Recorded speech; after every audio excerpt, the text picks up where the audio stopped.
Get started this evening, so I want to welcome you. My name is Jeanette Smith. I'm a Public Information Officer with Northern Rockies Team 1 who is here serving you. For a lot of us who serve on this team, this is either our backyard or we're your next door neighbor. So we understand what's going on here and are very compassionate to you.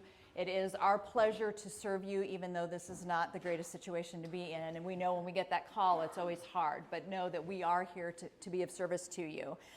This meeting tonight will be recorded. Unfortunately, we were not able to stream it live to Facebook based on some technological challenges, but we will record it and post it to the West Lolo Complex Facebook page later on.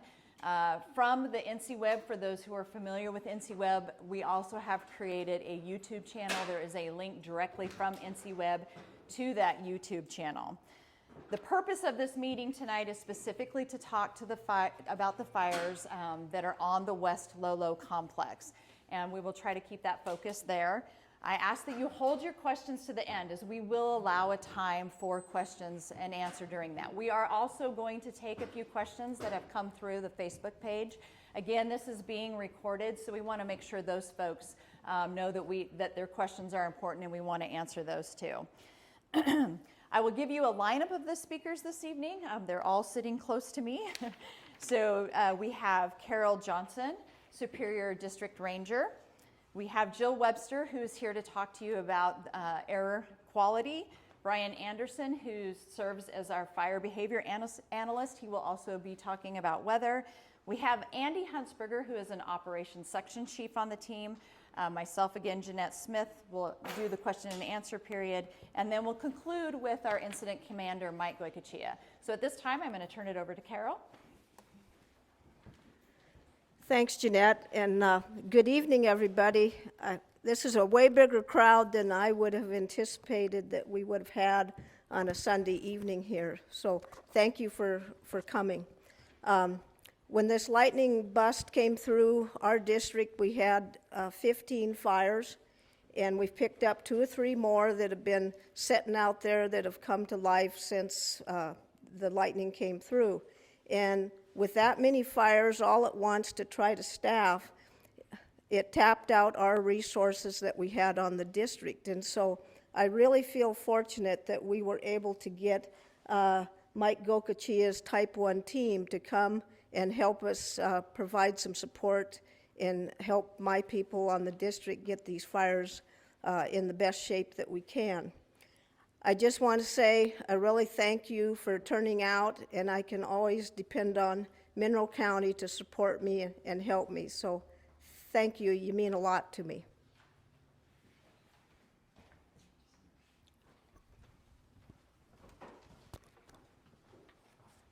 Good evening, everybody. My name is Jill Webster. I'm an Air Resource Advisor. And starting tomorrow morning, I'll be providing a daily smoke outlook. And it's basically going to be equated to something called the Air Quality Index, or the AQI, which this is a measure of how unhealthy the air is going to be. So if it's orange, red, purple, maroon, you know that there's going to be some health concerns with air quality that day. And since we all know we're going to have some poor air quality days ahead of us, I'd like you to think about taking advantage of the times of the day when maybe the smoke clears a little, to do your outdoor activities or anything that you need to do outside. And on the Daily Smoke Outlook, there will be a link to a monitoring page where you can go and get the current smoke levels based on the air quality index. So if it looks like it's okay outside and you want to get out, just check to make sure that the monitors are saying that the air quality is good at that time, and take advantage of those windows, because we're probably going to have a lot of days where the air quality may not be very good at all. And if you have any questions, my contact information will be on that Outlook. Feel free to give me a call. Thank you.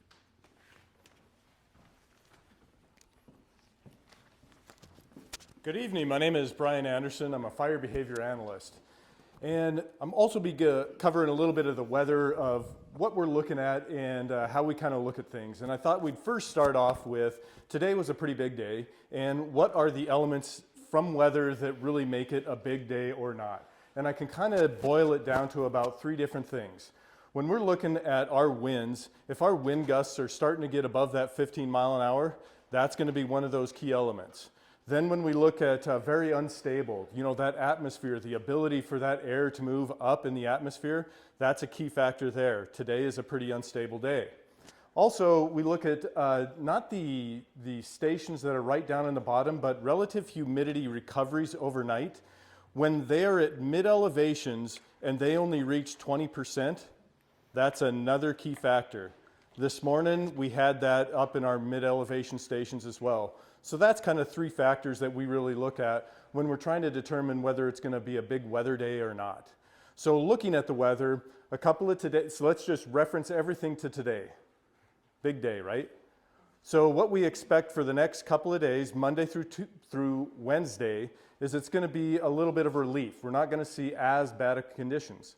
However, it's still going to be hot and dry. Are we going to see smoke and fire up there? You bet. The next time that we would see a day like today, and I've got to say that when we start to predict weather more than 3 days out, it's kind of a little rough. So just keep that with a grain of salt. Thursday's that next bigger day. After that, we go right back to Sunday. So kind of on that Thursday, Sunday cycle right now is what we're thinking are these kind of larger fire growth days. So part of my job is to really kind of piece it together and really try to make this as predictable as possible to support our operations so that they kind of know what might be in store for them on each given day. And as we look at our fires, the Sunrise, the Seagull and Sheep fires, these guys have done a great job on those so far, and so those are in pretty good shape, and I'm not really going to talk a whole lot about those, just because the real threat to those is if we do get some torching or we get burning material that's kind of rolling out close to the line, get an escape or something like that, which is what they're watching for. So that's going to be kind of the major threat to those kind of fires. What we're looking at when we start to talk about Deep Lookout Mountain, that one is kind of following a bunch of dead fuel on the ground right now. And currently it's moving to the northeast, and it's got a path to keep continuing on along that. On these bigger fire days, that's going to really show the column coming up on those days. Now, when we look at the thorn fire, it's doing pretty much the same thing. It's got a path and some dead fuels on the ground, and it's just kind of marching through some of those areas right now. Now, I will say that the prediction for today was going to be some pretty high winds, gusts up to 20 miles an hour. Well, we're seeing those winds more so on the on the deep lookout side of the world, not so much on the thorn side of the world. So it can be a little variable in there. We can also run into things just like smoke kind of coming in, and it sort of puts a cap over the top of that fire that can affect it as well. But going back to the thorn fire, what it's kind of doing is it kind of has to go against the wind, our predominant winds that we're sort of seeing here. So it sort of rolls down into the bottom of those drainages and then can kind of get a little run right back up. And then it sort of rolls right back down, gets established in the bottom, and then kind of rolls back up.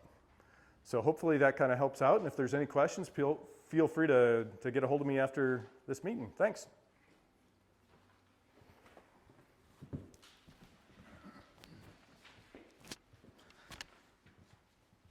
Stand over here. Well, good evening, everyone. My name is Andy Huntsberger, and I'm an operations section chief with Northern Rockies Team 1. Currently assigned to a variety of fires here. I just want to point out before I give you an overview of all of these fires that there's been numerous other fires that are continually being addressed or have already been addressed. So talked about, earlier, just about a week ago now, there were several fires, somewhere around 35-ish, and they've picked up a few more along the way. And even now we're picking up more. So a lot of these fires were initially attacked and they were fully suppressed. So these districts, both Superior and Plains Thompson Falls, they didn't give those fires to us because they were actively addressing themselves. So the fires that they were, getting a little bit larger or having some problems with, or they couldn't staff, those are the fires that they went ahead and gave to the team. So this is not all the fires that have been dealt with. I mean, just to paint the full picture, there's a lot of fires out there that have been dealt with and are being dealt with the districts and the Lolo National Forest, along with a lot of other fires that aren't on the Lolo National Forest that are around us in surrounding areas, both on state property and other national forests. So this is just a glimpse of what we're dealing with here. I will give you an overview of these fires, and there will be a time later where you can ask me some specific questions about fires if you have them. So I'm going to start over here. It's called the Superior Branch. This is just the area. It's how we break up our fires. It is for the Superior Ranger District. Sunset Fire is around about 17 acres. It's looking in really good shape right now. They got control lines all the way around it, and they're in mop-up. You know, they've been using hand crews, a little bit of helicopters today. They used a lot more helicopters yesterday, but hence the fire is in really good shape, and they were able to get line all the way around it, and they are in mop-up phases on the Sunset Fire. When you come over here to Deep Lookout Mountain, this fire's right down here. Just to give you a little reference, this is where Superior is. So, you know, you're southeast, I don't know, about 12 miles, approximately air miles, that is, you know, kind of heading towards Missoula to give you an idea. Last night, the fire was about 160 acres. There was a main fire that you can see right here, and then you can see a small spot fire to the east. Well, they have more or less grown together now. We're estimating it before we came into this meeting somewhere around 200 acres. It's probably more than that now. I mean, if I was going to guess, I'd say probably 250, 300 before the day is over.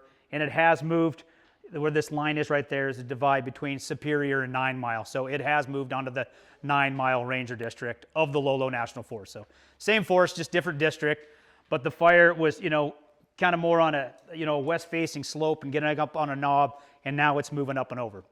Why? The weather forecast that Brian spoke to, you know, was really dry today, and we had winds.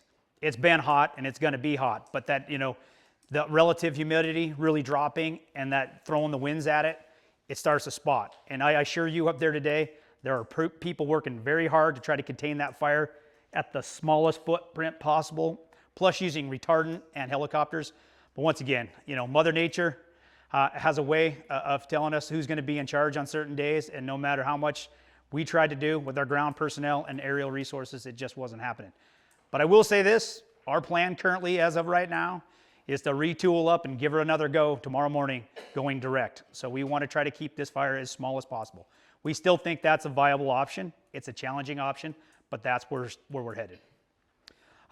So those are the two down here, you know, that you're seeing most, you know, closest to Superior, but I'll head up onto the Plains, Thompson Fall districts. You got the Seagull Creek fire. You know, this is where the Clark Fork River runs right through there. Heads up, you know, Seagull Creek. I'd say it's about 20 acres right now. It's been a little bit challenging. We thought we had it going pretty good yesterday, but once again, with the weather and everything else going on today, we had some rollout and got a couple more acres, but we had about 20 plus people up there right now, and we've been using both retardant and helicopters working it. It's going all right. We're feeling okay about it. I don't think we're feeling great about it, but we're feeling that we have a chance, and that's another one that we want to keep it as absolutely small as possible right in that location, because we think that's still the best option. We don't want to see any more large fires. So that is the current strategy, and things are going well. Up here at Sheep Creek, that fire is just about 6 acres, lines all the way around it, crews are mopping it up. We figure we probably got another day or two, and we'll be able to start pulling some resources off that fire because it'll be fully contained. It was wind tested, it's up there, you know, everything today, hot, dry, and we haven't had any issues with that fire. So we are feeling good about that fire, and it's staying in its current location. And I'm gonna have to jump over to this other map because we obviously hit the top of it, and I'll swing over here to the other side. I'll get to Thorn Creek, but just to give you a little idea, you know, you're looking at Thompson Falls, somewhere right down around in there. So you're kind of north, maybe slightly northeast of Thompson Falls. Cataract is a small fire. It's 1.25 acres, maybe 1.5 acres. We flew some people in there this morning to address that fire. Hasn't caused us any issues today. It was one of the fires that we were unable to staff due to resources, but we got some resources. We're feeling good about that one. The people on the ground, putting line in, you know, starting mop up. So to date, we haven't heard any issues with that fire. So that's a good thing, because when we start hearing about them, we know there's problems. So things are going well to date. As we move down here, you have the Thorn Creek fire and the Winnemuck fire. These fires, I mean, you couldn't tell looking from the road or anyplace else that there's two different fires, but we can see it due to our infrared and from helicopters. Last night, combined between the two fires, we were right around 800 acres. I I don't know what the current size of it is. I'm guessing, just like all the other large fires, I'm put on a couple of 100 acres, but once we get, infrared, we've been asking for that every night, we'll have a better idea. We need to point out that this is a full suppression fire. However, due to its location, it's just not a viable option to keep it, not fully suppressed, but contain it at this area. It's very steep, very rocky terrain. I mean, I don't even know where you'd start resource-wise if you really want to try to go up here and, put direct hand lines. And then the exposure and the safety aspect of firefighters is just off the charts. So currently right now, we are not looking at options to go up here and go direct. But what we are looking at is more indirect options down low in more favorable country coming out and around and trying to find a larger, as we would refer to it as a box, or a larger area where we can actually keep that fire contained. We still want to keep it as small as possible, but right now, with direct, hand lines or even helicopters and things like that, it's just not a viable option. Because of all the fires that we have to prioritize which fires we go to first. Like the districts, when they were having their fires, they allocated the resources. It's triage. We want to go to fires where we're successful. Probability of success matters. Firefighter safety matters. Public safety matters. So we go to all these areas, and when you deal with a fire like Thorn Creek, it's way up high. It's not near the values at risk right now, but we know over time that is going to change. But when we triage the situation, we want to go to those where those valued resources are. Where are the things closer to town? And where are the places that we are going to be successful? That matters to us, and I think that should matter to you. So you may wonder, why does a fire get big? We only have so many resources. We're getting dealt some tough cards here. It's July 11th. I can't honestly tell you in my lifetime when we've had this kind of fire scenario going on this early in July. I'm not going to try to explain why or why not. It's just where we're at. And I'm not going to try to sit and tell you that we're going to knock all these fires out and the smoke's going to go away and we're all going to have a great big barbecue and it's going to be great. We've got some challenging days and weeks and months ahead of us. That's just where we're at. So I will give you guys a chance afterwards. We'll get things wrapped up here, but if you do have questions, I will step back up here momentarily and answer those questions.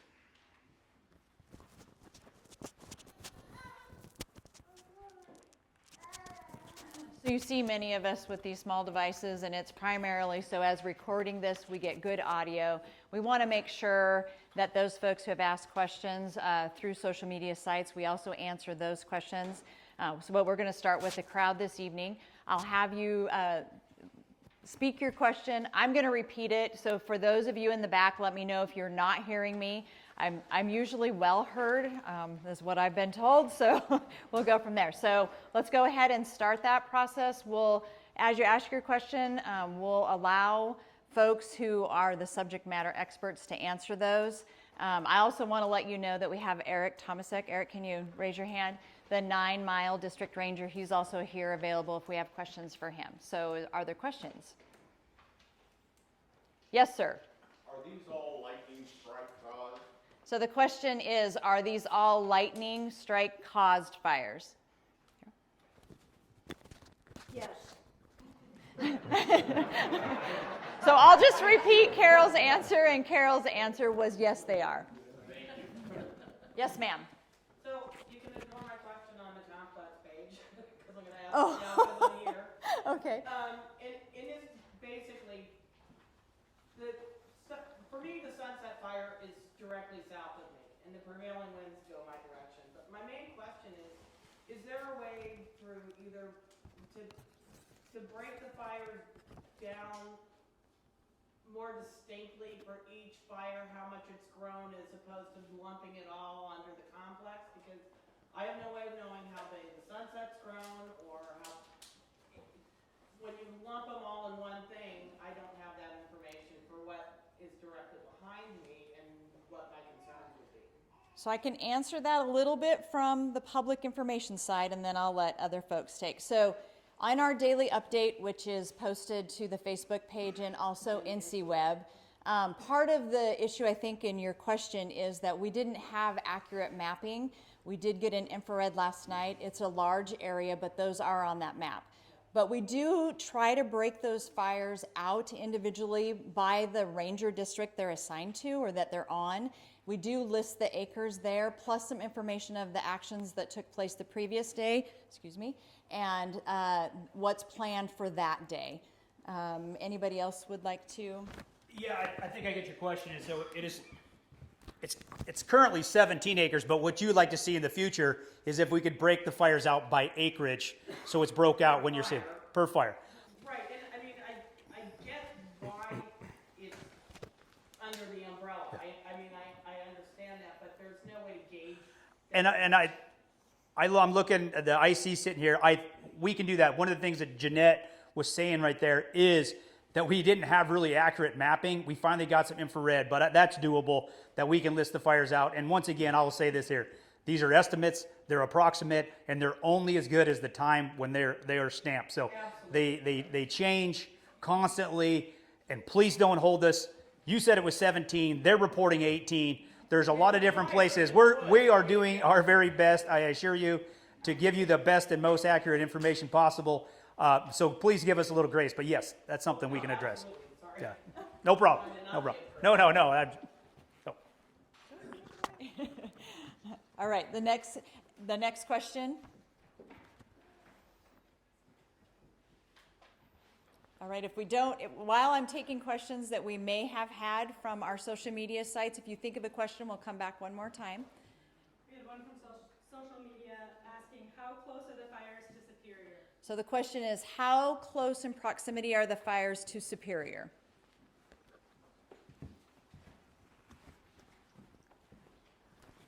Well, Deep Mountain, I estimated, that's about 12-ish air miles. Once again, I'm estimating here, so that's direct. And then when you deal with Sunset, once again, this is Superior right here, another 10 to 12 air miles, but huge elevation change. I don't know if you have anything better, Lori, this is up on a knob. Sunset Fire's up on a knob, and it is directly, west of Superior, which does matter. And I would say, talking about all this area through here, Sunset would definitely be, of concern, but that fire right now and currently is in looking very good shape. We have containment lines around it, people mopping up.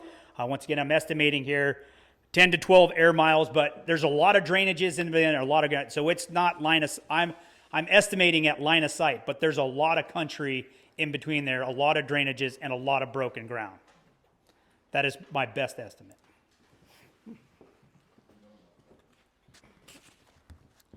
Are there any other questions just as we get ready to close and turning it over for final comments from our incident commander? All right, with that, Mike Goycochea, our incident commander. Okay, good evening, everybody. And first, I just want to say thank you, too. Like Carol mentioned, there's a lot of you here tonight on a Sunday evening, and I appreciate you taking the time out of your busy lives to come in here and get the update from my team. I think they did a great job of explaining exactly what we inherited and what we're actually trying to do out there on the ground. I want to reinforce something Andy said because it's very important, and it was in the leader's intent that I was given from the forest. But every one of these fires and any new fires they try to give us, we're going after it with a full suppression strategy. And like Andy mentioned down here on this big one that's growing in some really remote, rough terrain, it's still a full suppression strategy, and we are doing things to figure out how we make that happen, even though we can't get the resources to put out there and go direct on the ground. Now, I'm going to talk about outside of this room what's going on as to why we can't get those resources, so you understand some of the challenges that we're seeing, not just at the local level, but at the regional and the national level right now. First one is there's a 5-level system that we use to define our preparedness level, and currently nationally we're sitting at preparedness level 4. That's one tick away from the highest level that we can have within our national fire preparedness system across the entire country. When you move into the geographic area of the Northern Rockies, which is North Idaho, Montana, and North Dakota, we just went to preparedness level 5 at 0700 this morning. That means every firefighting resource for all the federal agencies, the state agencies, and even in many places similar to here, we haven't called on them yet, but I'll get into a little meeting we had this morning. The local resources are even called into play to help with those firefighting efforts to try and protect those critical values at risk from these fires. Specifically, I'm going to move over into Idaho right now. I believe, if I understand it, there's now 5 teams just like my team, and the gentleman in the back before we started asked how big my team is, and it was roughly around 90 people when we came here. There's 5 more of those teams just like mine committed down here in Idaho. And again, it's July 11th. It's the earliest I've seen that type of a mobilization before in my career. They are dealing with some extreme large fire growth, and I think a lot of the smoke coming in, and I'll have the Air Resource Advisor back me up, but a lot of that smoke that you were seeing the last couple days is coming over the area from those fires that are burning, and then they're also starting to pick up other fires from the lightning that rolled through the other day that we call holdovers that are just now popping up in the hot, dry, windy weather that you heard described. So that's Idaho. When you move into Montana, you have our team up here in what I'd call more of the northwest corner. There's another team coming in similar to my team, going to my home unit down in southwest Montana on the Beaverhead Deer Lodge. I know there's another fire that's trying to come over around Lolo Peak area, and I think they're trying to get a team in to take over that. And then as you move to the east, there's another team out east, and then a couple more large fires out there that actually needed teams, but there weren't teams available. So I would say, like Carol mentioned, very fortunate that they made the call when they did. They got us in here, and we're trying to do the best we can with what we got to do the work on these fires that we've been asked to do. But with that being said, and Andy did a very good job of talking about it, there's only so much stuff in the system. And what happens when we get to this stage, they activate what's called a MAC group. It's a multi-agency coordination group that sits at the highest level of the geographic area, and they'll go around the clock tonight. They're in their meeting right now, and they're looking around the entire geographic area, and they're going through every fire, every complex, and they're making the priorities, and they're going to set those priorities as the resources come in from Boise, which controls the national scene. As the resources come in, that priority list will determine who gets those resources. And so far, we've been running around 4 or 5 on the priority list within the region for this complex. I think one of the things we've had an advantage with is, like Operations was explaining, we still have a chance to take some fires off the map, like you heard we may end up getting to do here with Sunset. That's a big thing, and that plays heavy when we're trying to fight to get those resources in here to help us. And they have been giving us, it's not exactly what we want, but they have given us some crews since we showed up, and that has been aiding in the effort to do that. The other thing you're going to see them do that they do when we get into this situation is they'll take some of the best Type 1 hotshot crews that we have, and they'll put them into mobile task forces where they'll be able to be more flexible and nimble to move around, to just come in real quick, do a 1 or 2 day mission for us, then we can bump them over to the next fire that needs them to do those kinds of missions instead of getting locked into the more traditional system of they come to us, we own them for 14 days or however long. So you're going to see that starting to come into play because they talked to me earlier today that they're bringing that into play. But big picture wise, as Andy was getting at, it's extremely early. We have a lot of fire on the landscape. And in my career, normally fire season doesn't start for another couple weeks in the Northern Rockies, and then you really see it ramp up in August. So I won't try to predict what's coming. I think Brian was spot on. We never try to look more than 3 days out with what the long-term projection's going to be. But we will have future meetings like this. We do have some technical experts with the fire weather, the IMETs we call them, the incident meteorologists that we can put on the agenda and have them look in the crystal ball a little bit. But like all of us, they get a little nervous when you start asking them to look out more than 3 to 5 days. So I'll pause there. I see this gentleman raising your hand. Go ahead, sir. Just a quick question. You and your team, are you a state asset or a federal asset? We are, actually my team's made up of employees from all different agencies, county, state, and federal employees. But we are actually a Type 1 national incident management team, so we're actually controlled by Boise when we get into these situations. There, you could see the situation we saw last year when they take control. they could say, no, it's a higher priority in another part of the country and pick us up and move us. Right now, fortunately, Northern Rockies is the #1 priority geographic area in the nation, and to that end, that's why we're getting a team like mine coming out of the southern area. A bunch of people from Florida, Georgia, whatnot, are coming up here to Montana to help us.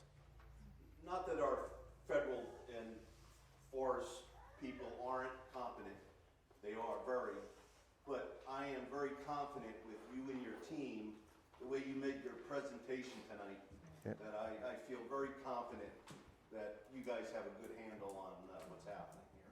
No, I appreciate that feedback, and I'll definitely share it with my team. I think, unfortunately, we spend too much of our summers doing this all over the country, and we hate to have to come to these situations, but the more you do it, the better they get at doing this stuff. So I'm just thankful I have all of them to follow me wherever we're asked to go every summer. So thank you for that.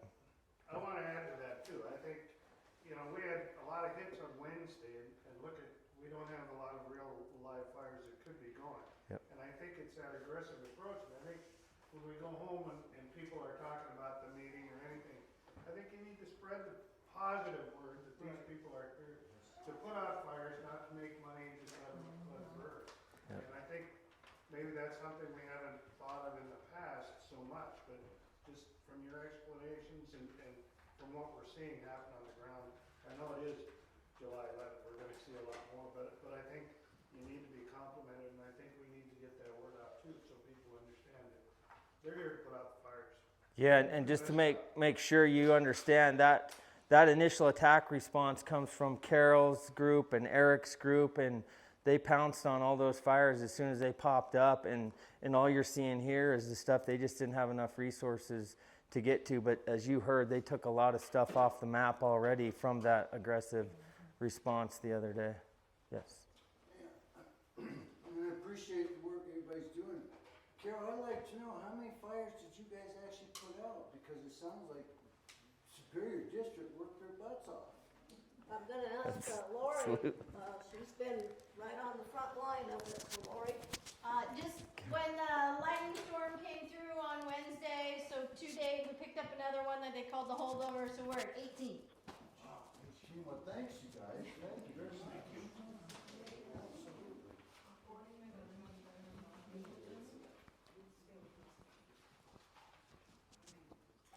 All right, if there's no other questions, I know it's getting a little hot in here, but members of the team will be sticking around. We can visit outside if it's a little cooler out there, and you can corner some of these folks.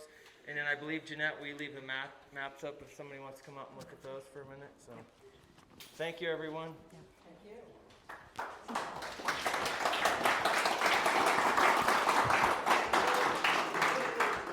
So I'm just going to give you guys some quick facts here.